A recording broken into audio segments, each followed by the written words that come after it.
is long, and the evening shadows are forming.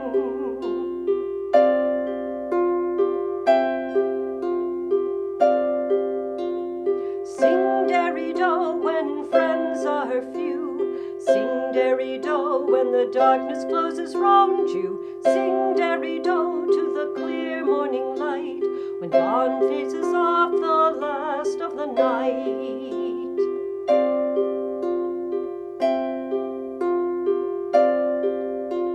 Sing derry-do to the clear running stream. Sing derry-do to the mountain. Sing derry-do to the whole wide earth, the stars in the sky beyond counting.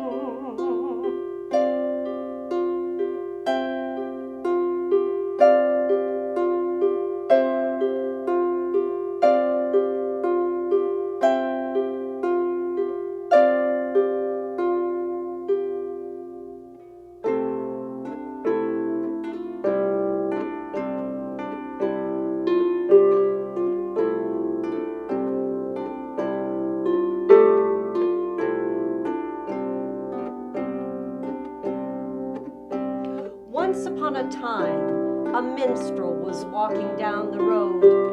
He was a tall, thin fellow with bright red hair, green eyes, and a longish nose.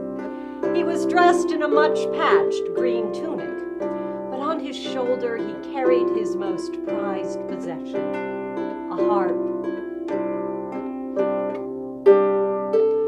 His name was Ignatius Polycarp de Cantville, but everyone called him Nate.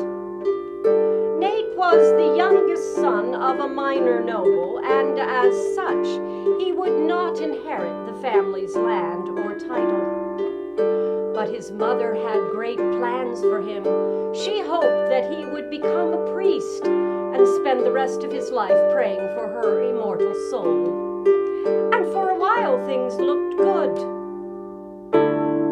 For music came naturally to him. He could sing the mass better than the parish priest by the time he was 10.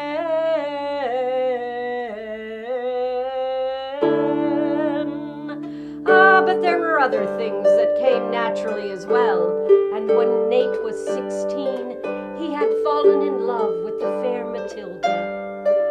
He made up a song for her, and after he sang it to her, she made him in the hay.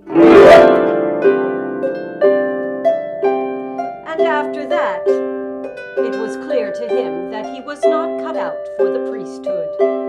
And so, to escape his mother's wrath, he left home.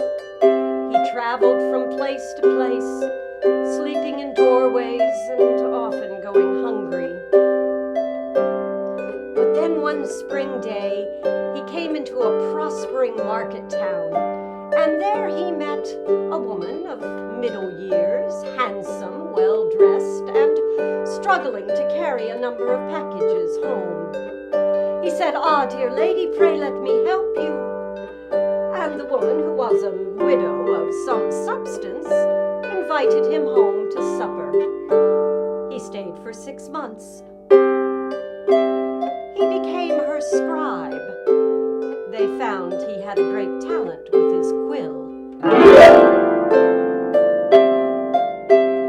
But alas, her grown sons did not think much of their mother's new scribe, and so they invited him to leave.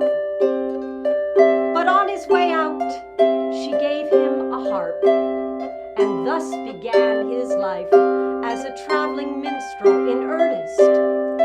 And if it had not been a life that had thus far yielded fortune and fame, at least it had never been dull.